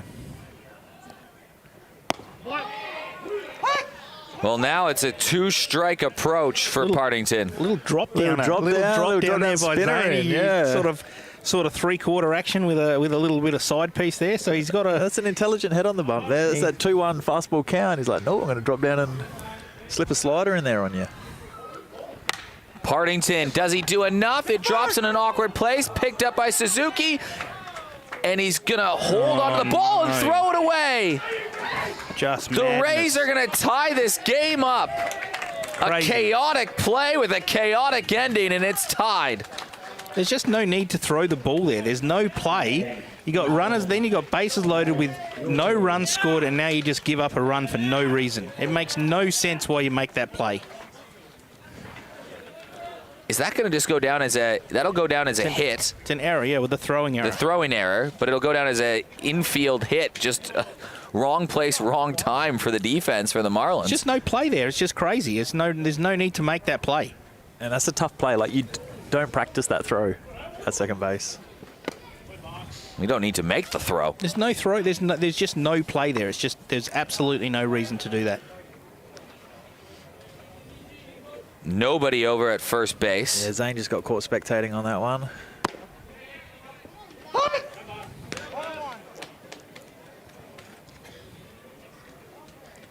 Yeah, there was nobody. Suzuki kind of looked over to first looking for the throw, and there was nobody there. Wasn't going to beat Jack Partington in a foot race. But then you just hold the ball. You got bases loaded, no run scores, and now you're just getting out. You're out of the innings. Instead, it's 4-4. And runners in scoring position, and this is where you could blow it open right here. Partington over at second.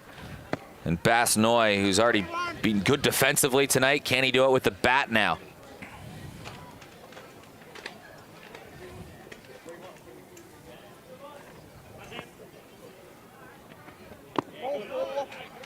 I mean, that doesn't hurt, but again,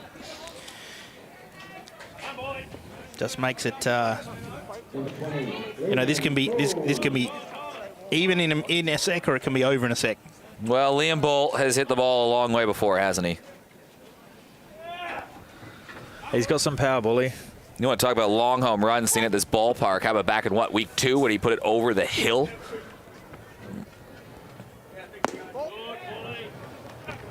Bases loaded.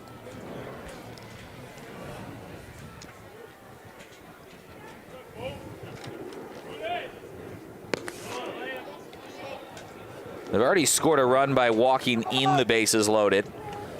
Back in the second. Home advantage at the grand final is on the line tonight. And Liam Bull is just going to take this next pitch and see if it scores a run.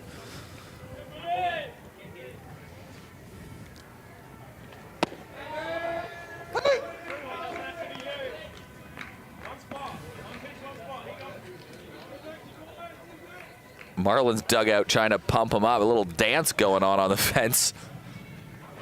Bull to right field. It scored 1. Partington getting the wave around. It could score 2, and it does. Liam Bull with a 2 RBI knock. Big hit, like those 2 out, 2 RBI hits. We spoke about it, I think, in week 2. Bully came up with 2 of those in the one game, and another one right there. Yep.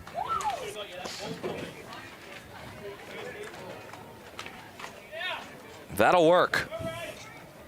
That's what the Rays have done really, really well all season long, is that 2-out hitting. There's been a couple games where they've scored all their runs with 2-out hits. You're absolutely right. Yeah. And it's turned into a 3-run inning, all because of that ball that probably didn't need to be thrown over towards third base. Well, it's cost 3 runs. Just madness. Just madness.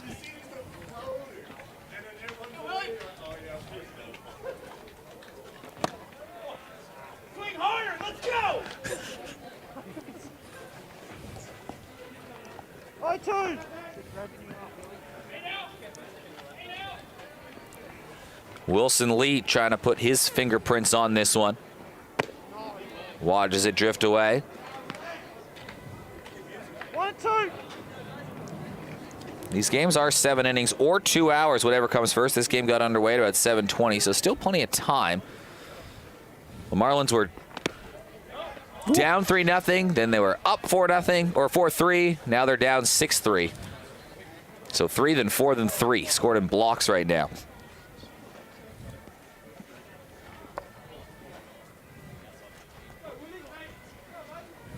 Wilson Lee, the batter, chases after it. He gets the strikeout, Zane Tomaszak, but 3 runs score on the miscue. The Rays take the lead back. We played 4. We'll be back.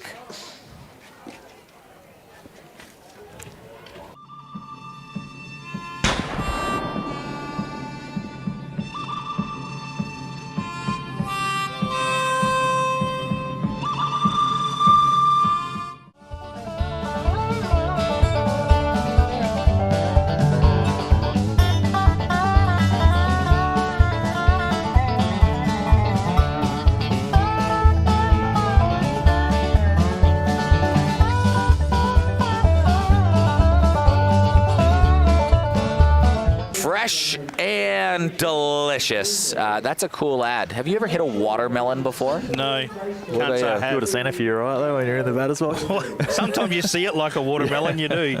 I won't like Partington seeing it like a watermelon. I would have loved to see, like, you know, not necessarily the fresh and delicious commercial is cool. I love it, but I want to see a Hilltop Office Supplies commercial in the same format.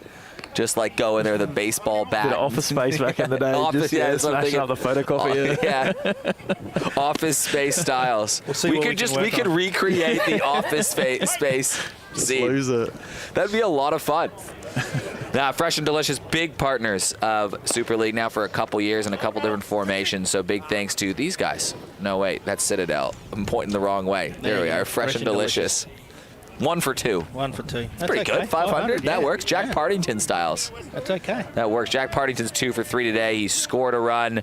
He's had the solo shot. He's driven in another run on the at-bat. Sebastian Heitzunger, it's almost too bad that happened with that defensive miscue because he was great. He did a pretty good bridge there, but unfortunately the Rays, who started up 3-0, then we're down 4-3, then we're now up 6-4 as we head to the 5th, and the Rays still have their joker card in hand.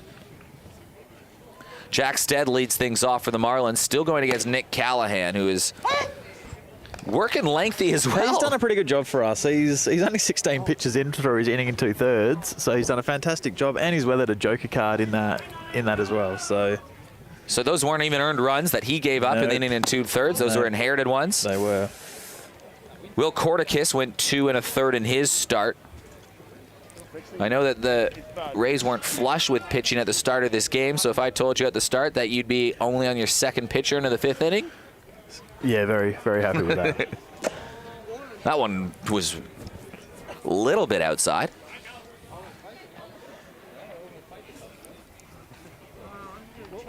And Sims has the added advantage here as well with his joker card that he doesn't really need to use it. They bat last as well, so you can save it up until you really, really need it. You don't, it's in your back pocket if you do need it, and if you don't, well, you just don't.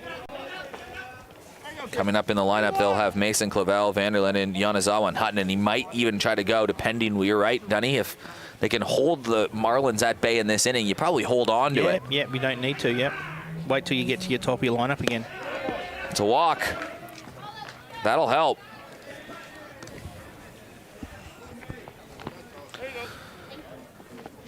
Puts a runner on for Jack Platten.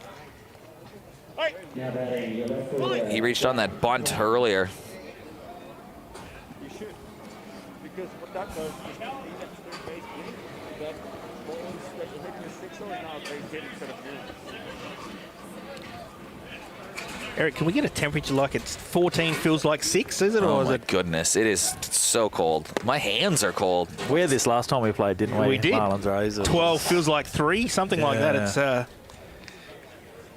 at normal. We just let the fans at I want to play. how cold it actually is. Is it colder in Guelph, Ontario, or West Beach, South Australia in December? People don't even know where Guelph, Ontario is. What do you mean, Eric? I'm from Guelph, Ontario. Exactly. My point's made right there. 35-kilometer-hour winds, they're saying right now in West Beach. 14 degrees, but I don't know. Where's the real feel there? Feels like? I'm trying to find the real feel, Dunny. You call the game, I'll find the real feel. Righto. 48-kilometer-hour is the highest gust we've had in the last hour.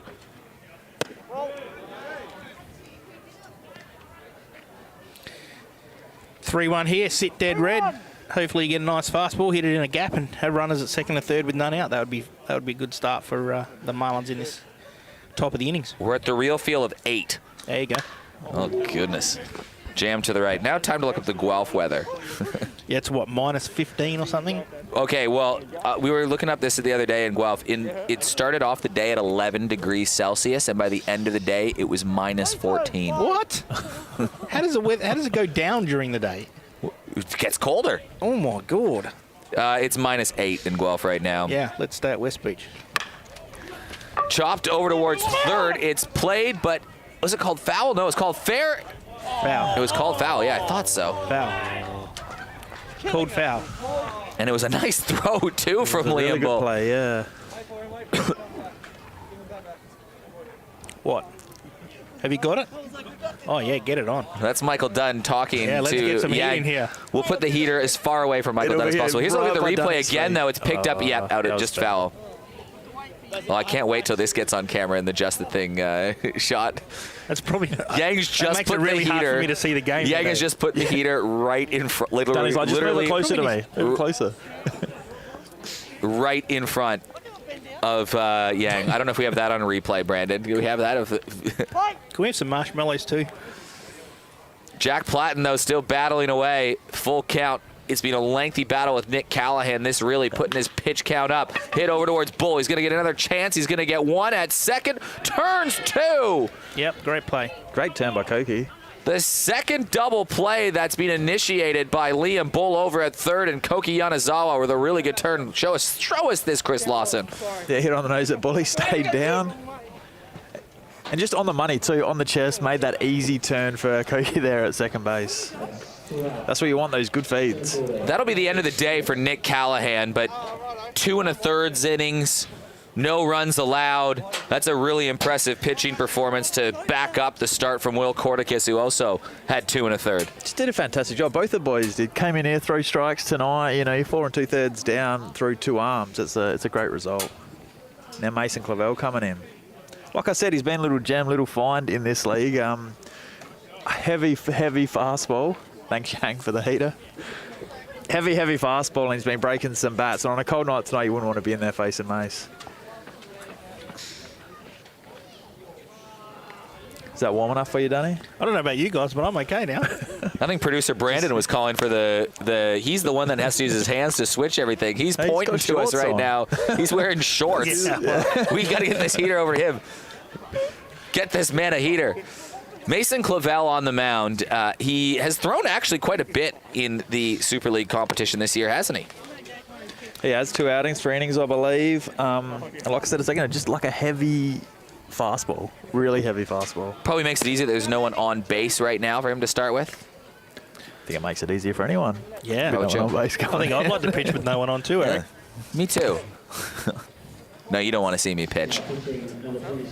So Mason Clavel, the Glenelg leader in the clubhouse over on that side, coming off a big win over the weekend. Glenelg's won 2 of their last 3 games. They're getting hot. Starting to heat up down the bay, you're right. Just got to win what? Another 13 in a row and in the finals. Hasn't been the best start for them, but they got another winnable game this weekend, I believe. So now they've had stretches, right? You go through a stretch of winnable games, then you got to. Glenelg were playing like every one of the top teams, and they weren't getting blown out of the water. Glenelg, they were making things interesting. You think about that 5-4 loss to Sturt. And that's what you want. You want that competitive league. Yes, they're not winning the games, but they're keeping the games close, and it shows, you know, from the top to the bottom, but just to keep it close in the league. We talked about with Brendan Scanlon, the coach of Southern Districts, who are sitting 7-2, and last year he was pointing out that Southern Districts lost, I think they were saying 7 1 or 2 run ball games last season, and this year they've started to flip those around, and it doesn't take many things to switch that score. This flared out towards right field, and it's caught. So that will end the inning. I was just saying, yeah, it doesn't take many things to turn around those 1 or 2 run ball games. Glenelg probably not too far off from winning some more games in the future. And a coach can have a lot to do in those one run ball games too. And I think that's a record you can pride yourself on as a coach of, you know, your win-loss record in 1-2 run games, because that's where you have that impact. You might put that hit and run on that play on that bunt. It's how you play an inning. There's a lot of the little things you look at, or those mistakes that can come into play. Well, we've got a close one here. We'll be back after this. Citadel IT is a managed IT services company, which means we provide support, backups, monitoring of your computer systems, and essentially just help small businesses keep their IT moving. Just visit our website, which is citadelit.com.au. Back in the Just the Thing Furniture warehouse. No new innings. We've determined no after an hour 50. That's not a determination, but it's about, well, we'll look at our phone here, 9:10, so 19 minutes. Now, here you are. If you're the race, here we go. This is exactly what I was going to ask. Do you play the Joker card? Because if you have a long innings, tack on some runs, they might just call the game if you can shut down the Marlins in the next part, because the time might have just run out. So do you just use it so it's not wasted in your back pocket for sure? He likes to use it, and he wants to get the sponsor plug in there as well with the skate side key. That's a good play, skate side, Sion. There's no point keeping the Joe card in the back pocket. Let's give them some recognition as well. So absolutely, and as you said, you could you can blow it open here, and then you only get 3 outs and the game's over anyway. So. And Mason Clavel just got that out, is going to go and now hit for himself with runners on first and second. So we'll see how this goes for Mason Clavel. Yeah, so they obviously lose the DH spot now, so all the pitchers who come into pitch now have obviously got a hit for themselves. So they're probably relying on Mason to be the pitcher for the next innings anyway and finish it anyway. So that works out well for them. And, well, what's that word? Architected. Orchestrated by Chris. So So Mason Clavel. He scored today on the walk and grounded into a double play. And it's a new pitcher for the Marlins to come into this game. It's Nick Carfora. We've seen Carfora get out of some sticky situations this year, though. He's done a really good job. He's that... the last time they played, he did that. Yeah, he's that sort of middle relief guy that comes in and tries to shut things down. So let's see. I reckon he's been in a couple of situations where he's had Joker cut up. Yeah, it's not new to him, is it? Nah, he's done this before, so let's see what he can do. And he's being crafty at Kensington. Yeah, he's done a good job. So runners in first and second. If the Marlins really do want a shot in this game, you figure that they do have a chance if they can limit the Marlins' damage or the Rays' damage here with the bat. So it's a big inning late in the ball game.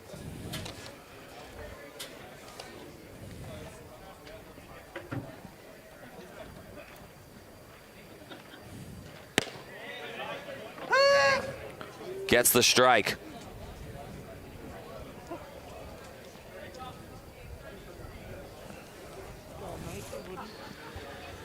Carfora in Super League has pitched 6 1/3 innings. He's allowed just the 3 earned runs. He's got 5 strikeouts. Allowed 10 earned runs and 17 2/3 with Kensington this season, but that chalked up to mostly he had 1 tough outing. The rest has been pretty clear to start the year for Carfora.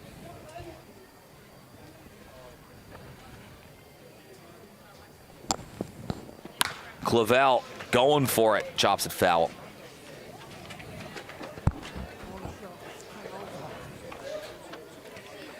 Oh, it's a little ground ball triple play would be nice. Am I asking too much? I want to see a triple play.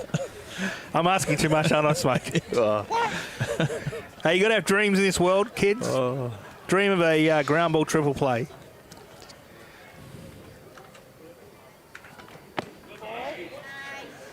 Full count. Patience from Clavel.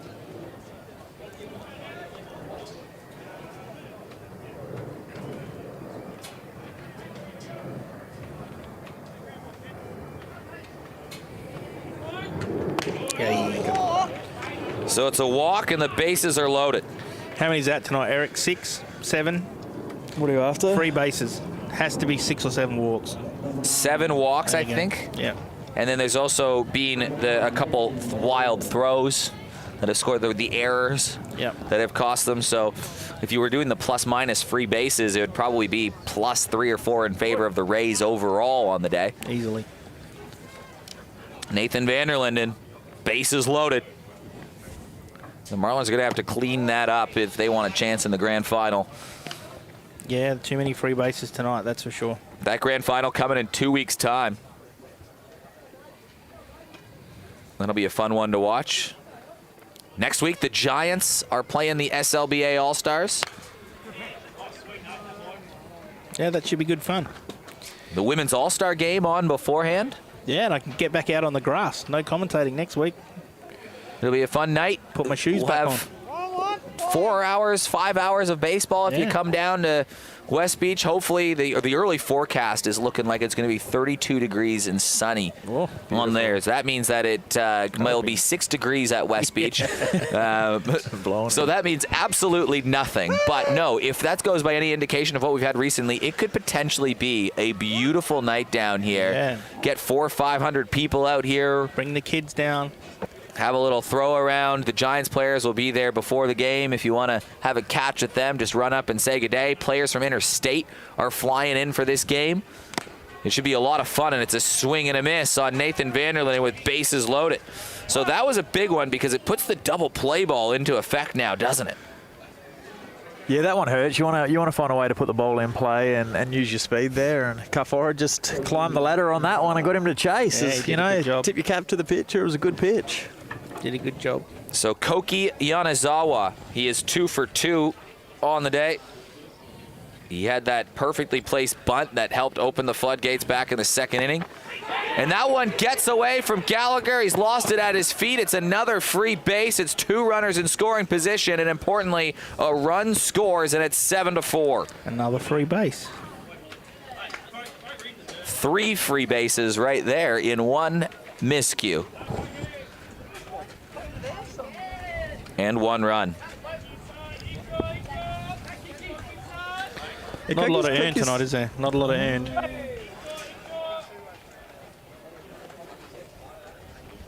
Earned runs? Walks are earned, mate, so there's 6. That's not a walk, though. That's a wild pitch. With 2 inherited runners. Yeah, okay. And the Joker card, but up to now, all the runs are earned, according to Can't be. No. No. Well, there were 2 unearned runs in the through the ball past the third baseman. That can't be earned. Yeah, you're right. I'll have to talk to the scorers Yeah, about that one. get on Don't I? that. Get up there. big swing from Koki Yanazawa. You're right. He's had a good game, that bunt that he laid down, and then he put one off the fence as well. Yeah, he's made some good double plays. He's turned the ball well at second, made some pop fly outs. He's looked sharp out there. He's done a good job. Making the most of your opportunities, right? Yep. Well, we're starting to reach the point still with only 1 out, but as we hit 9 o'clock, that it probably will be just the last chance coming up for the Marlins, regardless of what happens here, to score some runs. If they don't, they might just call time of game, knowing that just mathematically it'll be impossible for them to make it up. Yanazawa flied to left field. Yeah, the Marlins will get a chance to try and get in front and the top of the 6 innings, and if they don't, that'll be the end of it.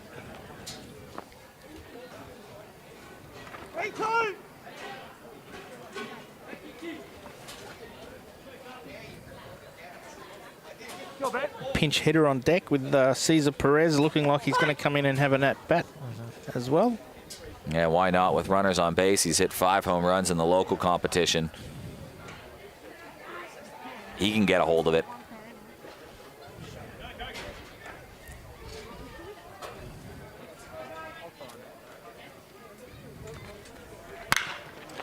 Hard hit up the middle. It's his 3rd hit of the day for Koki Yanazawa. It drives in 1. Will it drive in 2? It does. Koki Yanazawa with his 3rd hit of the day. And he's got 2 RBIs to his name now, too. And this game is busted open.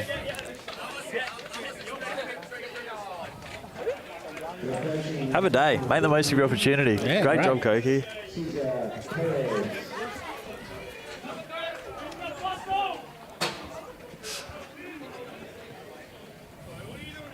Two RBI from Yanazawa. Liam Bull had that big 2-out RBI earlier.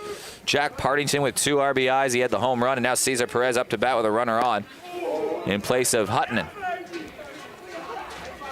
And the Rays on the dugout are up and about.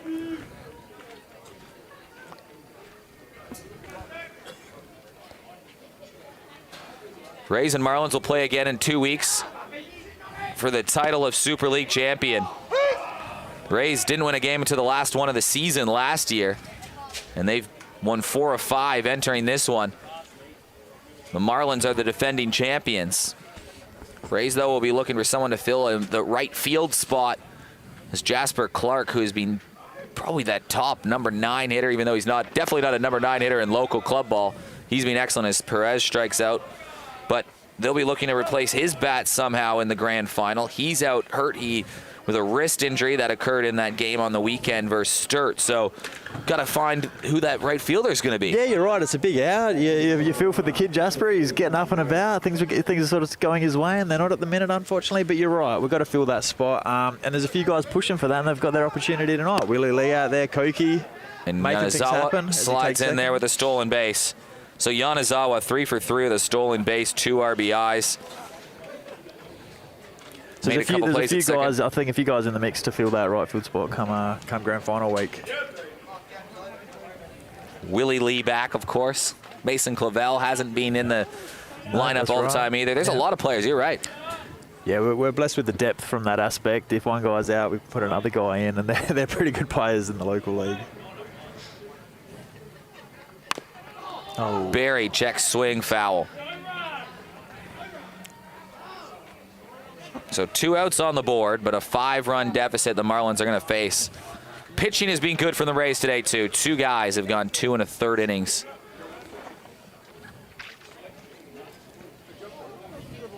Barry up to bat. Partington on deck. Partington might need an at-bat here to help his case for a player of the game when you got a guy that's 3 for 3 with a couple RBIs on the plate, too. He'll be shortlisted. Yeah, he opened it up early on, didn't he, with that homer, so...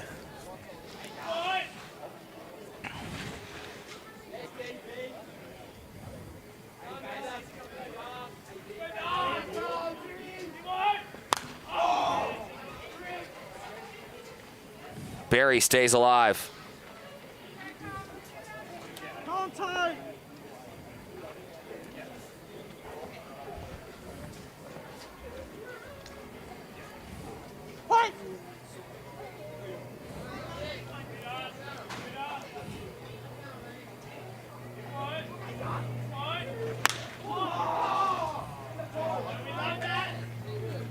Fouled away. So a good at bat from Darcy Barry. Now he's taking some good licks in here, extending that at bat, and foul off those tough pitches, and hopefully you get that mistake over the plate. You can do some damage on and drive that guy in from second base. Rays went up 3-0. They were down 4-3, but I guess what goes understated in this performance is that they got up to that lead, but they gave it up. They trailed from behind, but they regained composure and have scored 6 unanswered. Yeah, they didn't seem to sweat that, losing that lead there, did they, after the joker card? You knew you had the joker card in the back pocket. You had the final at bat as well, so... Rolled to third, gathered by Stead.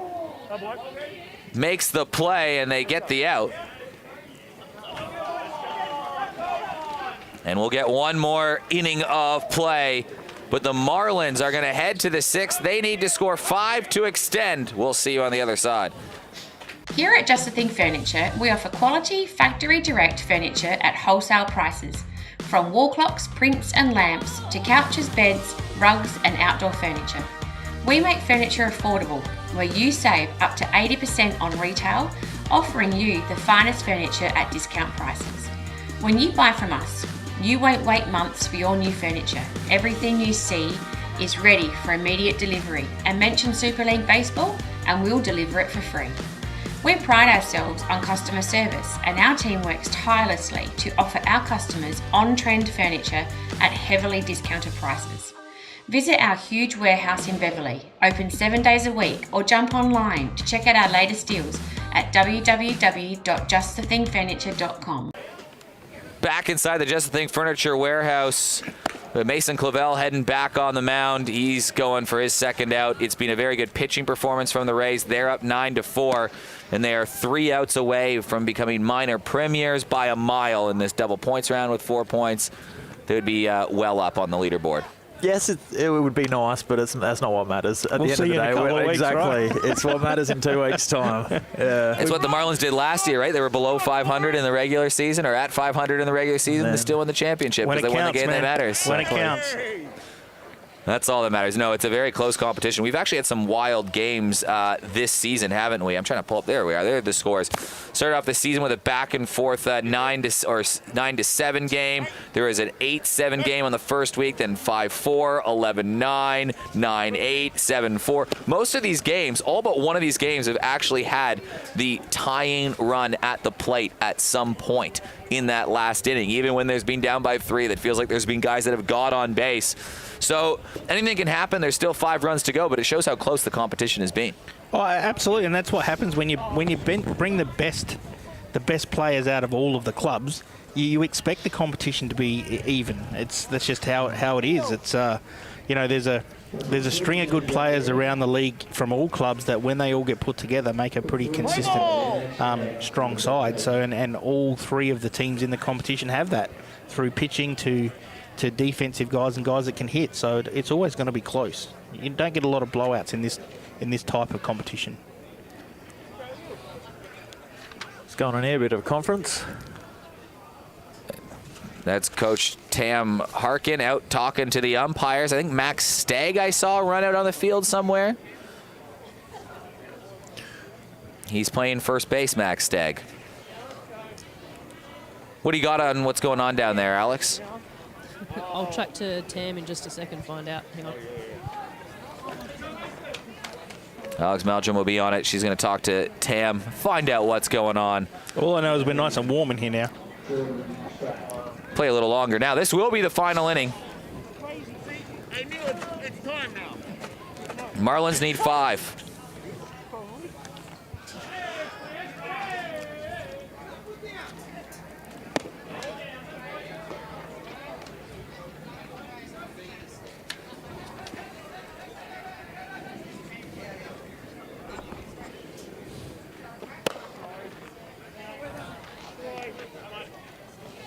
Jordan Spratt hovering around that 300 mark in club ball. Trying to get on for Kosei Suzuki. Starts one at a time. Mason Clavel finally finds the plate. Strike 1.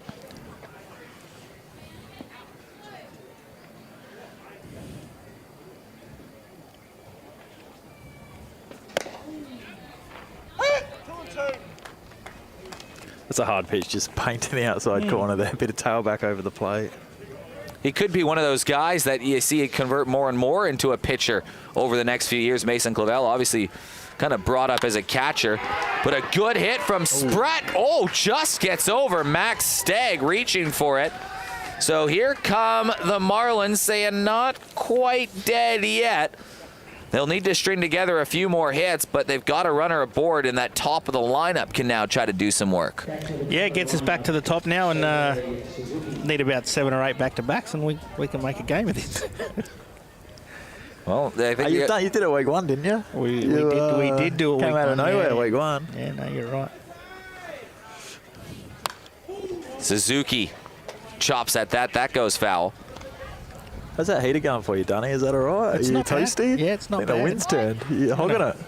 You might be on fire soon, Dunny. Get some marshmallows out here soon. Chopped again. Not reaching over there. I'm looking at the flags. Just blowing straight past me. Freeze.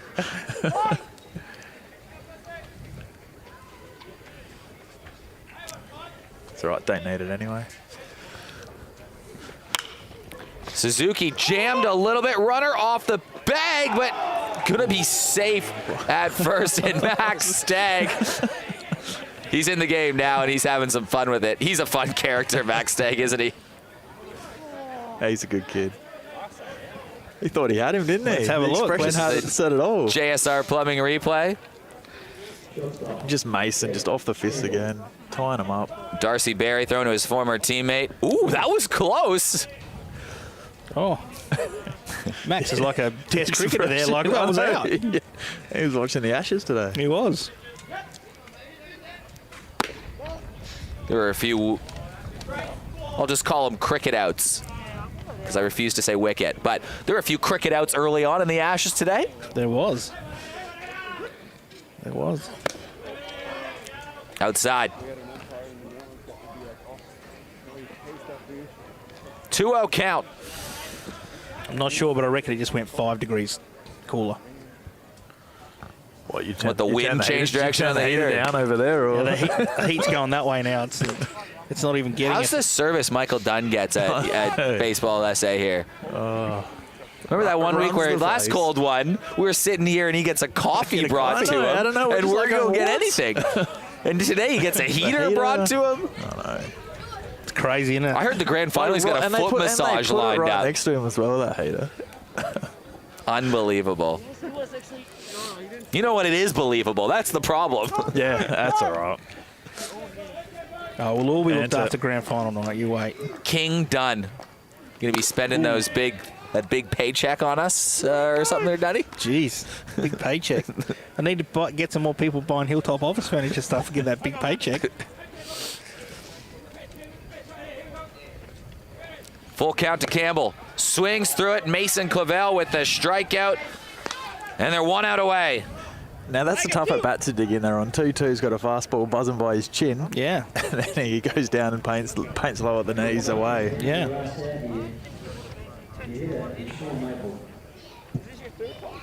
I think it's the Rays situation of the night too, where they go, okay, let's just get this done and get out here in 2 weeks' time. Or we'll play next week. A lot of these guys are playing next week as well in the Super League game. So these are double point rounds, remember? So if the Rays hold on and win this game, they'll move to 14 points on the standings, and they'll be minor premiers by a mile, 8 points more than their closest competitor with 6 in the Marlins. Sounds impressive when you got the double points in there, doesn't it? It does. But it all comes down to it at the grand final, doesn't it? 5-1 the Marlins would finish, 3-3 for the Marlins, and 1-5 for the Seahawks, and another very entertaining season that is going to get more fun the next couple weeks. The Giants versus SLBA All-Star game and game number 2 of the doubleheader tomorrow, and then that grand final, which I'm really looking forward to right before Christmas. Yeah, it's a good time to have it too, because we also plan to have that because all the club ball games are finished. They finish the weekend before, so all of your pitches are available for that Wednesday night with no restrictions, because you're coming into Christmas, you get 2 weeks break. So that makes the grand final really the best of the best. Maple swinging through his socks.